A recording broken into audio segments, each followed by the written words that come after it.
দর্শক, গুরুতর মানবাধিকার লঙ্ঘনের অভিযোগে বাংলাদেশের তথাকথিত প্রধানমন্ত্রী শেখ হাসিনার বিরুদ্ধে আন্তর্জাতিক আদালতে মামলার একটি আবেদন করেছেন অস্ট্রেলিয়ার একজন আইনজীবী। এবং আপনারা জানেন যে গত এক সপ্তাহ ধরে শেখ হাসিনার যেই গণহত্যা চালিয়েছে বাংলাদেশে, একদম হেলিকপ্টার থেকে গুলি করে, মেশিন গান ব্যবহার করে, স্নাইপার ব্যবহার করে, পৃথিবীর ইতিহাসে এরকম খুব কমই ঘটনা আছে যে নিজের দেশের মানুষের উপর এই ধরনের বড় বড় চিত্তাক্রমণ হয়, কিন্তু আমরা তা দেখলাম।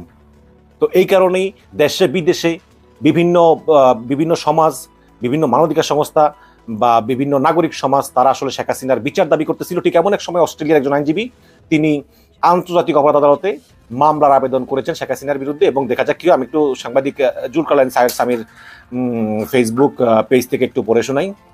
বাংলাদেশের সাম্প্রতিক সময়ে সংঘটিত ঘটনাসমূহ আমলে নিয়ে দেশটিতে মানবতা বিরোধী অপরাধ সংঘটিত হয়েছে দাবি করে বিষয়টি প্রাথমিক নিরীক্ষার জন্য অন্তর্ভুক্ত করতে আন্তর্জাতিক অপরাধ আদালত আইসিসিতে আবেদন করেছে অস্ট্রেলিয়ান একটি আইনি প্রতিষ্ঠান।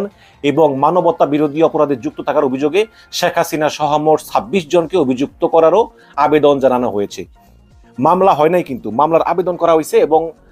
এবং এখন এই আন্তর্জাতিক অপরাধ আদালত এটা যাচাই বাছাই করে তারা দেখবে এটাকে মামলা হিসাবে গ্রহণ করা যায় কিনা, এবং আসলে এটাকে মামলা হিসাবে গ্রহণ করার সম্ভাবনা কতটুকু সে ব্যাপারে আলোচনা করব।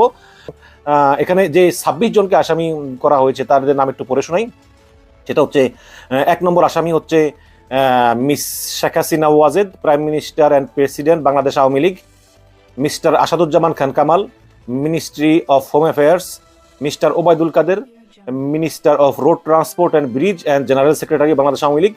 Mister Anisul Huq, minister of law, justice and parliamentary affairs. Mister Mohibul Hasan Chowdhury, minister of education.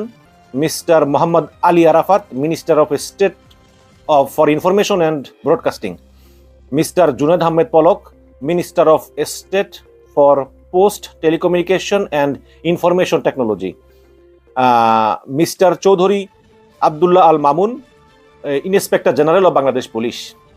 Mister Harun Rashid, chief of detective branch Bangladesh police. Mister Harun Rashid, director general of rapid action battalion RAB. মানে ওই র্যাবের প্রধান আর ডিবি প্রধান দুইটার নামই ছিল হারুন, তো ডিবি প্রধান থেকে হারুন সরে গেছে এখন, যাই হোক। Inspector Apurba Hasan, Bangladesh police. General Wakeruzzaman, chief of army staff. Major general Mohammad Ashrafuzzaman Siddiqui, director general of border guard Bangladesh, BGB প্রধান। Brigadier S M Zakaria Hussain, 14 independent engineers brigade Bangladesh army. Brigadier general Imran Hamid, 46 independent infantry brigade Bangladesh army. Brigadier general MD Nishatul Islam Khan, director internal affairs bureau, DGFI. Lieutenant colonel Redwanul Islam, Bangladesh army. Major MD Noman Al Faruk, deputy commander 23 Bengal regiment Bangladesh army. Mister Saddam Hossain, president Bangladesh Chhatra League. Mister Sheikh Wali Asif Inan, general secretary Bangladesh Chhatra League. Mister Mazharul Kabir Shayon, president Bangladesh Chhatra League university Dhaka. Mister Tanvir Hasan Saikat, general secretary Bangladesh Chhatra League university of Dhaka. Mister Riaz Mahmud, president Bangladesh Chhatra League Dhaka metropolitan north unit. Mister Sagor Ahmed, general secretary Bangladesh Chhatra League Dhaka metropolitan north unit. Mister Rajibul Islam, president Bangladesh Chhatra League Dhaka metropolitan south unit. Mister Sajal Kunda, general secretary Bangladesh Chhatra League Dhaka metropolitan south unit. তো এদের বিরুদ্ধে এই মামলা করা হয়েছে। তো এই 26 জনকে আসামি করে আন্তর্জাতিক অপরাধ আদালতে একটা মামলার জন্য আবেদন করা হয়েছে। তো আপনারা দেখলেন যে অস্ট্রেলিয়ার একজন বিজ্ঞ আইনজীবী তিনি আন্তর্জাতিক অপরাধ আদালতে মামলা করেছেন শেখ হাসিনা সহ 26 জনের বিরুদ্ধে অভিযোগ যে তারা মানবতা বিরোধী অপরাধ করেছেন। এখন প্রশ্ন হচ্ছে যে আন্তর্জাতিক অপরাধ আদালত এই মামলাটি গ্রহণ করবে কিনা। দেখুন, এখানে কিছু বিষয় আছে। সেটা হচ্ছে যে শেখ হাসিনা যে গণহত্যা চালিয়েছে এটা কিন্তু সত্য, এটা অলরেডি এস্টাবলিশড। আমরা যদি দেশের ব্যাপার বাদও দিই, বিদেশি যে বড় বড় সংস্থাগুলো, বিশেষ করে amnesty international, human rights watch, তারপর জাতিসংঘ, তারা স্পষ্ট বলেছে যে পুলিশ যে বিক্ষোভকারীদেরকে দমনের জন্য প্রাণঘাতী অস্ত্র ব্যবহার করেছে সেটার যথেষ্ট প্রমাণ তাদের কাছে আছে, এবং ভিডিও ফুটেজগুলো তারা সত্য বলেই তারা প্রমাণ পেয়েছে, এবং এগুলো দ্বারা গণহারে এই বিক্ষোভকারীদেরকে হত্যা করা হয়েছে, স্নাইপার দিয়ে হত্যা করা হয়েছে, হেলিকপ্টার থেকে গুলি করে হত্যা করা হয়েছে। তো তো এরকম প্রমাণ কিন্তু অলরেডি এস্টাবলিশড। অ্যামনেস্টি ইন্টারন্যাশনালের সিনিয়র ডিরেক্টর ডেপ্রোজ মুচেনা তিনি বলেছেন যে বাংলাদেশ থেকে আসা ভিডিও এবং ছবির ক্রমাগত যাচাই এবং বিশ্লেষণে আমি এক ভয়াবহ চিত্র পেয়েছি। তিনি আরো বলেছেন যে বিক্ষোভকারী শিক্ষার্থীদের উপর গুলি, আবদ্ধ জায়গায় শিক্ষার্থীদের উপর বিপজ্জনক টিয়ারসেল নিক্ষেপ, নিরাপত্তা বাহিনী AK-47 রাইফেল, স্নাইপার সহ প্রাণঘাতী অস্ত্রের যথার্থ ব্যবহার করা হয়েছে। এখন সেই আবারও একই প্রশ্ন যে ইন্টারন্যাশনাল ক্রিমিনাল কোর্ট মানে আন্তর্জাতিক অপরাধ আদালত তারা এই মামলাটা আমলে নিবে কিনা। দেখুন, এই বিষয়ে জাতিসংঘ নিয়োজিত মানবাধিকার বিশেষজ্ঞ এবং নরওয়ের ইউনিভার্সিটি অফ অসলোর আন্তর্জাতিক আইনের অধ্যাপক সিসিলিয়া এম বাইয়ে তিনি বলেছেন যে যে কোনো দেশে মানবাধিকার লঙ্ঘনের তথ্য প্রমাণ জাতিসংঘের আওতায় মানবাধিকার সংক্রান্ত যে মেকানিজম আছে সেখানে তুলে ধরতে পারে। মানে জাতিসংঘের আওতায় যেসব সংস্থাগুলো আছে যারা মানবাধিকার নিয়ে কাজ করে তাদের কাছে তুলে ধরতে পারে।